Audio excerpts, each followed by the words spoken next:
tem aí uma crise com o governo americano, porque Donald Trump não vai aceitar essa jogada. Tem um sistema que quer criminalizar, que quer tirar da jogada política o jovem Nicolas Ferreira. Moraes se alinhou ao parecer da Procuradoria-Geral da União, que tinha também expressou uma opinião negativa, ela tinha dado também um parecer negativo sobre esse pedido do presidente Jair Bolsonaro, que, lembramos, pediu a liberação do passaporte para poder viajar aos Estados Unidos e comparecer, então, à posse de Donald Trump.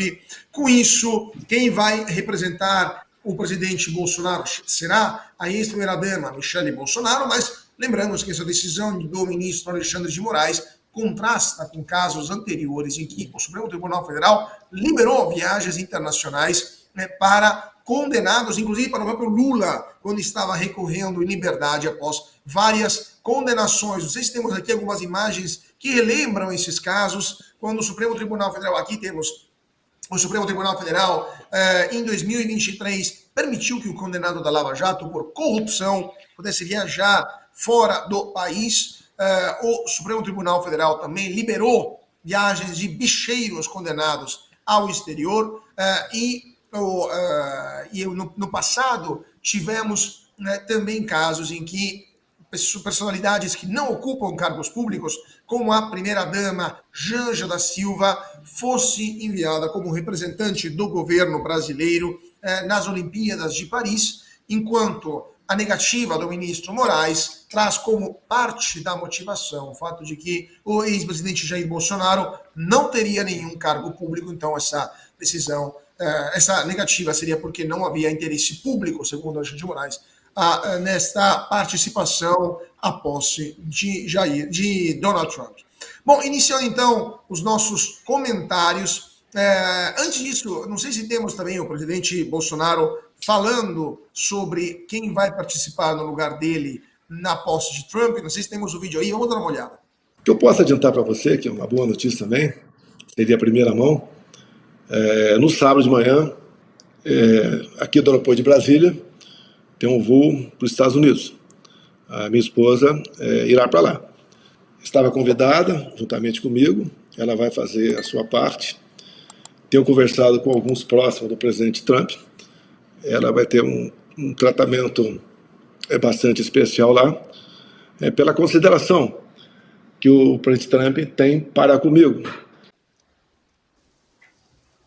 Pois é, o presidente Bolsonaro então anunciou que a ex-primeira-dama Michele Bolsonaro vai representá-lo na posse de Trump nos Estados Unidos. Então, abrindo nossos comentários com nossos convidados especiais de hoje, iniciando pelo deputado Evair de Mello. Deputado, sua avaliação sobre essa decisão do ministro Alexandre de Moraes e quais seriam os impactos políticos, as consequências políticas nesta não participação do ex-presidente Bolsonaro na posse de Donald Trump? O ministro Alexandre de Moraes, a gente já não duvida que ele tem coragem e capacidade de superar e passar por cima de todos os limites.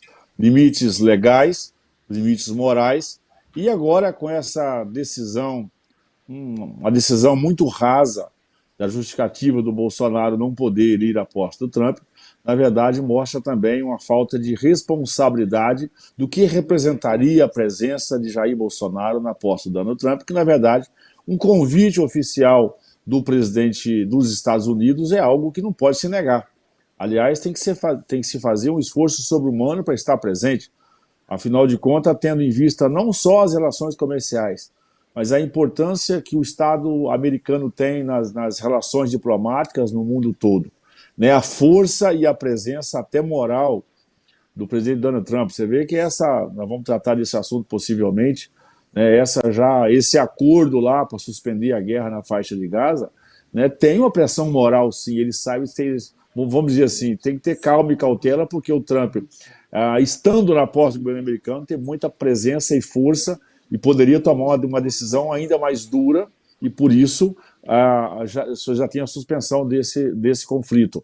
Daqui a uns dias nós vamos ter também, possivelmente, um realinhamento da Rússia-Ucrânia e a questão econômica. Então, assim, o ministro Alexandre de Moraes, até porque essa suspensão do passaporte do Bolsonaro é por questões muito rasas, como eu já disse, né?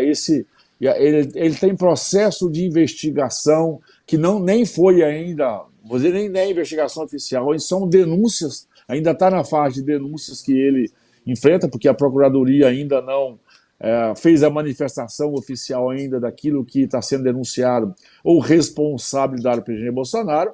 E se você pegar o crime maior que eles imputam a isso, foi o crime de ter se reunido com embaixadores, o que é uma prerrogativa constitucional e legal do presidente da República. Portanto, essa não autorização do ministro Alexandre de Moraes, que não tem nenhuma novidade nisso, mais uma vez mostra a sua capacidade de olhar para o próprio umbigo e não ver que isso tem consequências políticas. Inclusive, como o Brasil, nesse momento, tem um governo de esquerda, nós precisamos de ter um diálogo de porta aberta e franca com o governo americano. Segundo os editoriais do governo americano, não podemos descartar a hipótese de até alguma punição, retaliação ou alguma manifestação do governo americano, insatisfação em relação a isso, que com certeza isso, a princípio, segundo os editoriais de dois produtores de jornais americanos, pode ser alguma retaliação econômica, ou seja, essa insanidade, irresponsabilidade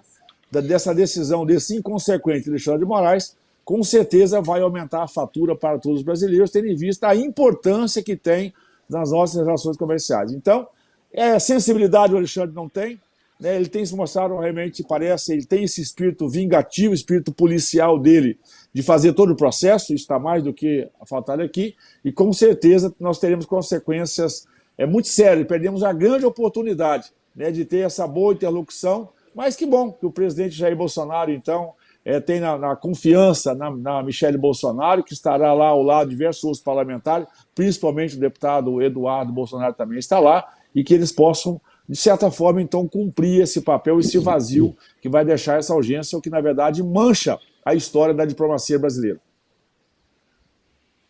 Pois é, o senhor estava falando dos editoriais dos jornais americanos, estava dando uma olhada aqui, queria ler um trecho do Wall Street Journal, né, que publicou uma matéria ouvindo pessoas próximas ao governo Trump, antes de deixar a palavra para o vereador, mas o Wall Street Journal, que não é exatamente um jornal bolsonarista, inclusive a correspondente aqui no Brasil, conheço ela não tem nenhuma simpatia pelo ex-presidente Bolsonaro, mas ela escreve, abre aspas, funcionários de Trump também traçam paralelos com o que o presidente eleito disse sobre haver uma caça às bruxas dos tribunais federais e estaduais nos Estados Unidos contra ele e do Supremo Tribunal Federal, né, aqui no Brasil, evidentemente. A pior maneira de o governo Lula iniciar seu relacionamento com o governo Trump é armar seu governo contra um oponente político. Trump está aberto a usar tarifas comerciais para pressionar o Brasil e outros países que ele vê como praticando algum tipo de lawfare esquerdista, ou seja, usando tribunais para derrubar oponentes, fecha aspas. Eu queria, então, passar a palavra para o vereador e lhe perguntar, vereador Almeida, sua opinião sua visão sobre esta situação e o que poderia acontecer, no ponto de vista da opinião pública, caso a primeira-dama Michele Bolsonaro tire uma foto, ela sentada lá numa plateia do dia da posse e do lado uma cadeira vazia com uma foto do presidente Jair Bolsonaro. Qual seria a reação da opinião pública brasileira e internacional, na sua opinião? A gente vê, Carlos, exatamente como que está acontecendo as relações internacionais aqui do nosso país, como estão acontecendo. Lula, ele recebeu um convite para ir para a posse do Maduro, enquanto o ex-presidente Jair Bolsonaro recebeu um convite para ir para a posse de Donald Trump.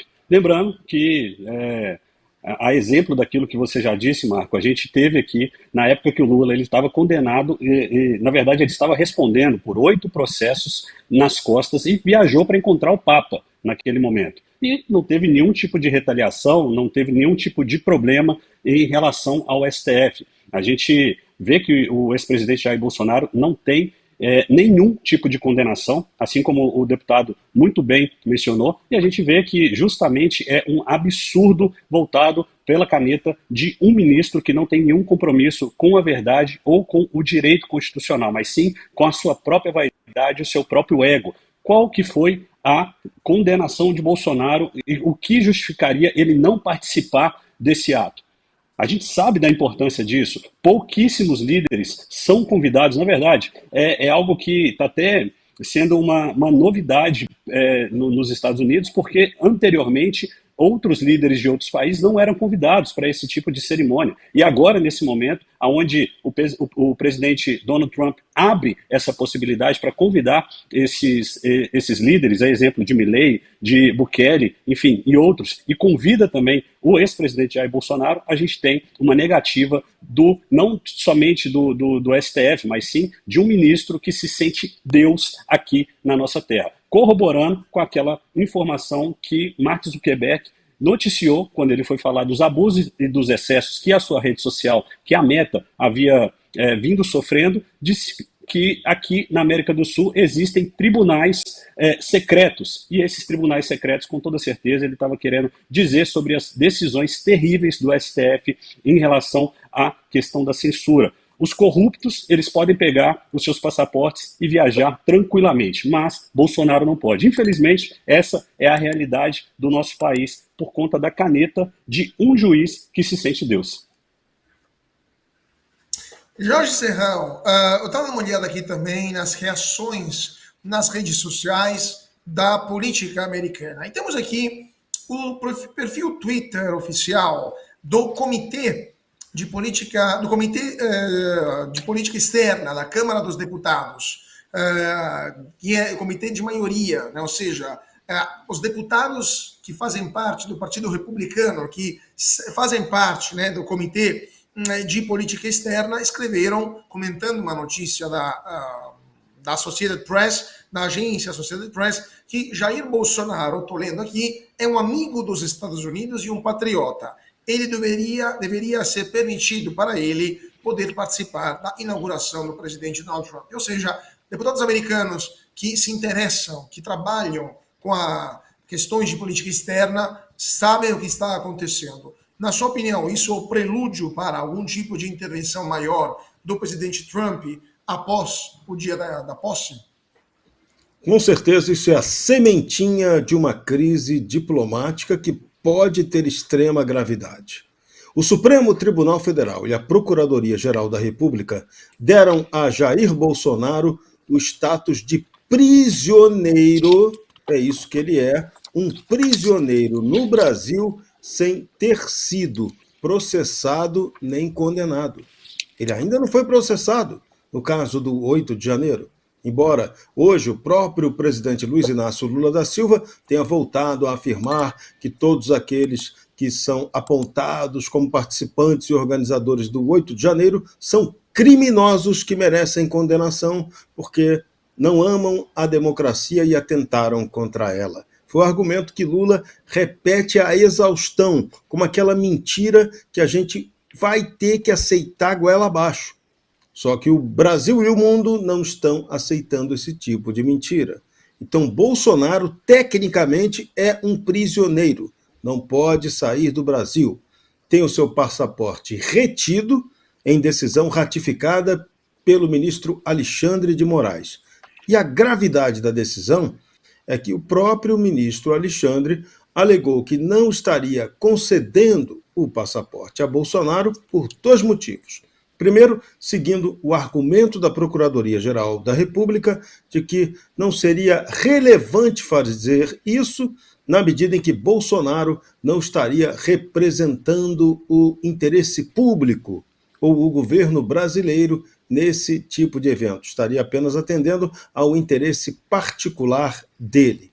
E o outro argumento que é muito pior, que é o argumento de que Jair Bolsonaro poderia aproveitar sua ida à América para pedir asilo político e não voltar ao Brasil até que a questão processual dele seja resolvida.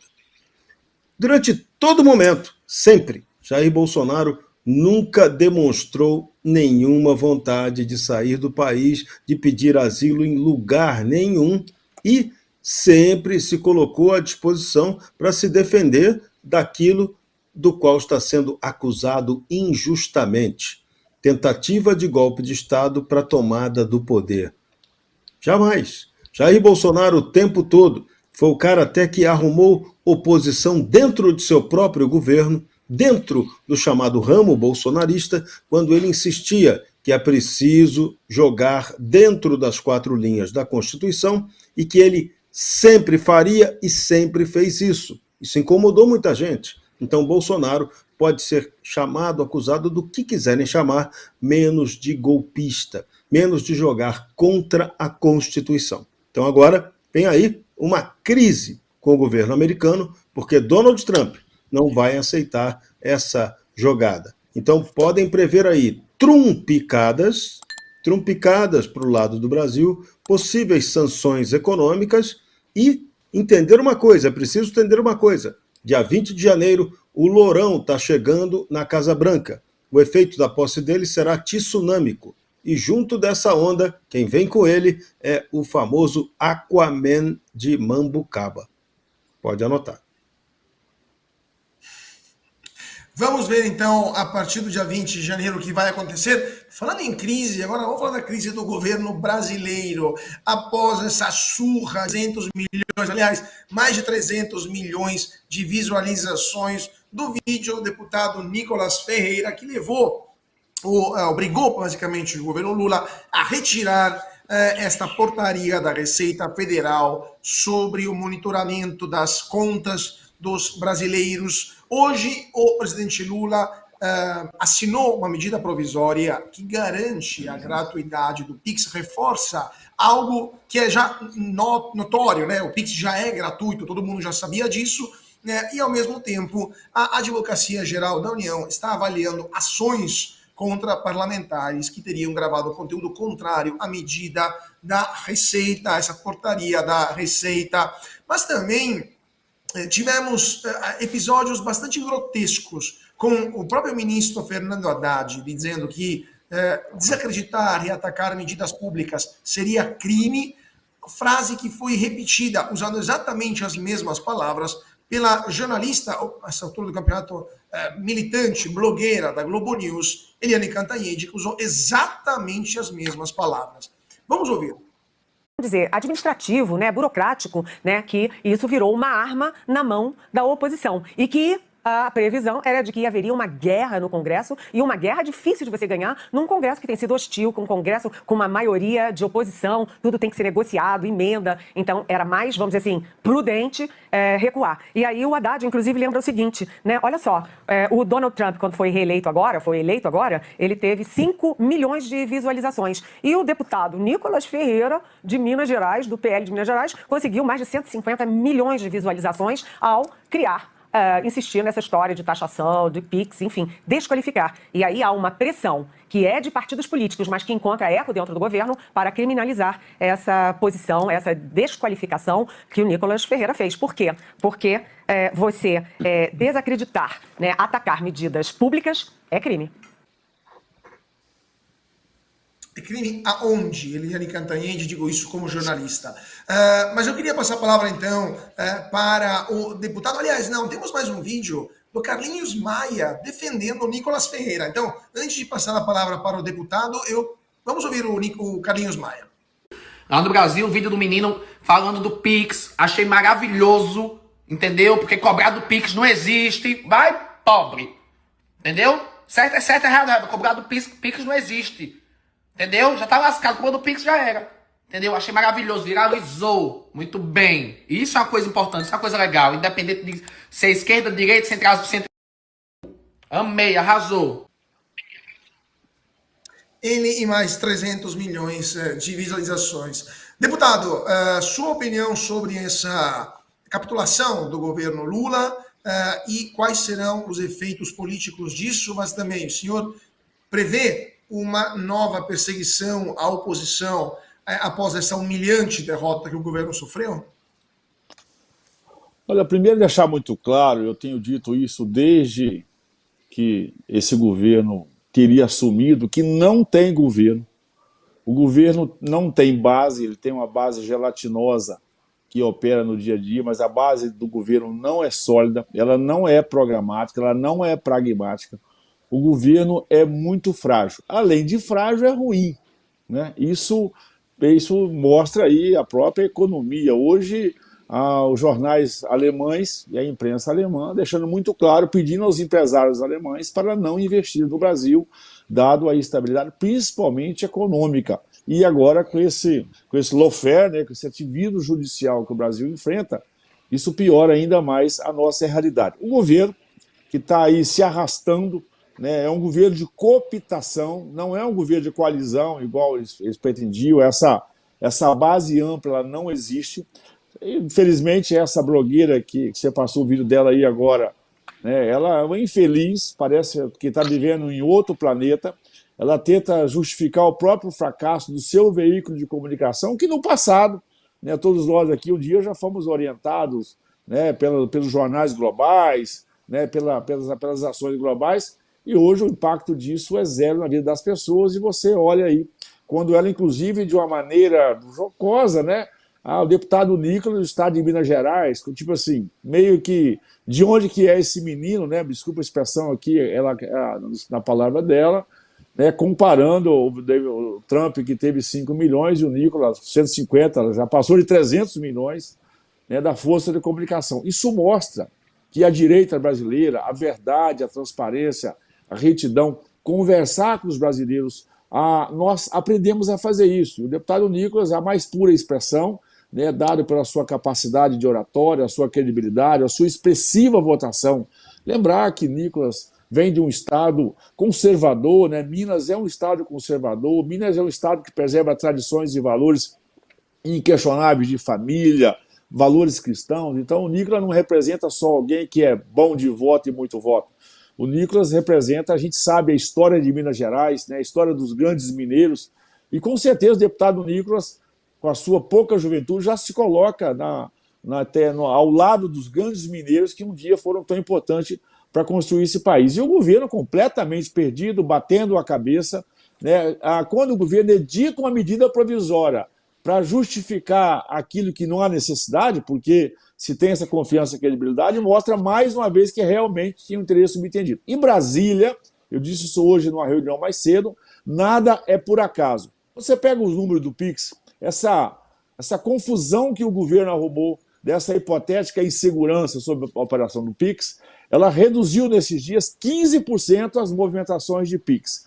Quem que ganha com isso? Ganha com isso os bancos públicos e também os bancos privados, porque quando você sai da movimentação do PIX, você vai para a movimentação tradicional, naturalmente os bancos faturam com essas taxas.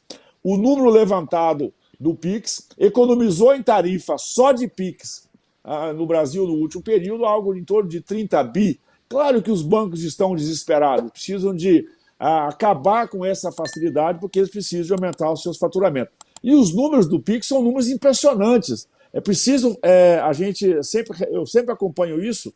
Se você pegar, eu estou falando de 26,4 tri já foram de movimentações. Só em 2023, comparado com 24, 23 foram 60 bilhões de transação. Em 24 foram 90 bilhões de transação. 6 de setembro de 24 foi um recorde absoluto de movimentação do PIX, 227 milhões. A Black Friday, né, que a gente sabe que tem um apelo às compras muito grande no Brasil, se você comparar esse ano com um aumento de quase 40% em relação ao ano passado. E isso está tirando dinheiro dos bancos privados, dos bancos públicos. Então, não se iludam, tem um lobby, uma pressão muito forte, porque quando você tira a rentabilidade do banco, o banco pede lá o seu retorno com seus acionistas, tem a pressão dos sindicatos, não se iluda. Por isso que nessa semana também o Marinho, ministro, aí já ventilou a hipótese de usar um parlamentar, inclusive, para voltar com um texto, para voltar com o imposto sindical. Você percebe que é muita perversidade, às vezes disfarçada, de um governo que tenta se justificar cada dia mais. Mas com a força de comunicação e credibilidade. Se os brasileiros acreditaram na palavra do deputado Nicolas, porque acreditam nele, acreditam no grupo que ele efetivamente atua, ele sabe com quem ele anda. Por isso, a credibilidade, além do seu conteúdo e capacidade de comunicação, tem muito a ver também com quem ele anda, quem são os seus aliados. E, claro, com essa visualização recorde de um vídeo no Brasil da credibilidade, mostra que quem votou em Bolsonaro, os 50 e poucos milhões que votaram em Bolsonaro, mais possivelmente a turma que fez o L também acreditou e confiou nas palavras do deputado Nicolas, por isso fez essa satisfação. E o governo ficou de joelho, ficou de cócoras, tentando fazer medida provisória, e isso é absurdo agora. Você imagina se nós processássemos o Lula pelas mentiras que ele conta. Está aí os deputados e o próprio Lula dizendo que tem que penalizar ou punir os deputados, os parlamentares que teriam trabalhado contra o Nicolas. Ora, é uma prerrogativa da oposição fazer o enfrentamento programático daquilo que o governo ponta. Essa prerrogativa é nossa, nós temos prerrogativa de questionar o governo, né, de cobrar o governo. Se o governo tivesse tido moral e credibilidade de mostrar que as palavras do deputado Nicolas não eram verdadeiras, teria feito essa continuidade. Acusou o golpe, ficou de joelho de cócoras, e nós já estamos sim. Já estamos organizando as mentiras que o Lula falou que 700 milhões de brasileiros morreram de Covid, que ele falou que 12 milhões de crianças morreram na faixa de Gaza, né, que ele fala que tem 14 mil obras paradas, quando o TCU fala que são 1.700, quando ele diz que 5 milhões se inscreveram para o Enem e foi só 3.400. Ele diz que a inflação acumulada de 23 foi de 15%, quando foi, na verdade, 4,52%. Então, ou seja, e ele ainda faz essa alusão quando se rebate aos brasileiros. O Lula disse recentemente que o Brasil tem mais de 220 milhões de habitantes. Então, você imagina se nós fôssemos processar o Lula, abrir uma ação para as mentiras que ele conta. Esse país tem alguém que já disse que a retórica é importante, que a narrativa é importante, e o especialista em fake news e mentira e lorota nesse país chama-se Luiz Inácio Lula da Silva. Deputado, eu não sei se o senhor tem mais disponibilidade para permanecer conosco. Seria um prazer ter, não sei como é que está a sua agenda, então perfeito. Então, só vou passar para os nossos outros dois comentaristas. Passando a palavra para o vereador. Vereador, o senhor foi apoiado pelo deputado Nicolas durante a sua eleição, é muito próximo do deputado Nicolas. E pergunto, como está o estado de ânimo mesmo do Nicolas Ferreira, sabendo que o governo vai abrir uma investigação contra ele, o STF tem esse viés politizado, como está o espírito do deputado e quais são os próximos passos? Para nossa alegria e felicidade, o Nicolas é um homem de fibra, um homem firme e, na nossa percepção, moderação e defesa da verdade é um serviço completamente prestado à mentira.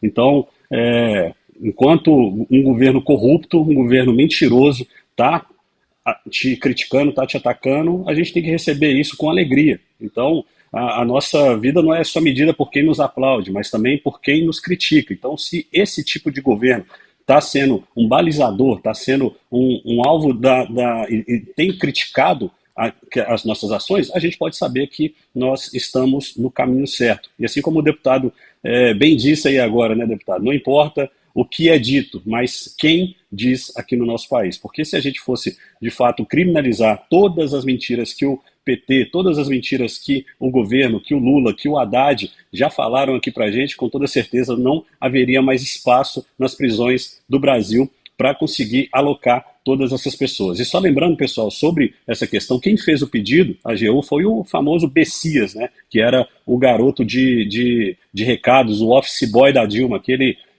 que foi lá para entregar a questão do ministério para o Lula. E qual que é o contexto daquilo tudo que nós estamos falando? Qual que foi o crime? O crime é justamente criticar essas medidas em relação ao PIX. Justamente isso, não existe uma tipificação criminal, mas o governo está querendo tratar como criminoso as pessoas que os criticam. Hoje você não pode mais criticar nada nesse país. Lembrando que o próprio Nicolas, essa militante, né, que está travestida de jornalista, estava falando, mas quem é esse deputado? Ele é só o deputado mais seguido nas redes sociais, agora com 15,1 milhões de seguidores, ultrapassando até o bandido de 9 dedos, que está com 13 milhões e pouco.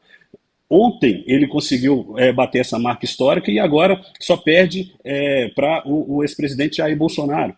Então, é o cara que colocou mais de 305 milhões de pessoas assistindo um vídeo.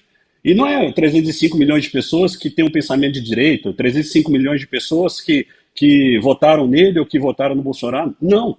Ele simplesmente fez com que toda a camada social do nosso país escutasse sobre um assunto extremamente importante em um momento extremamente crítico.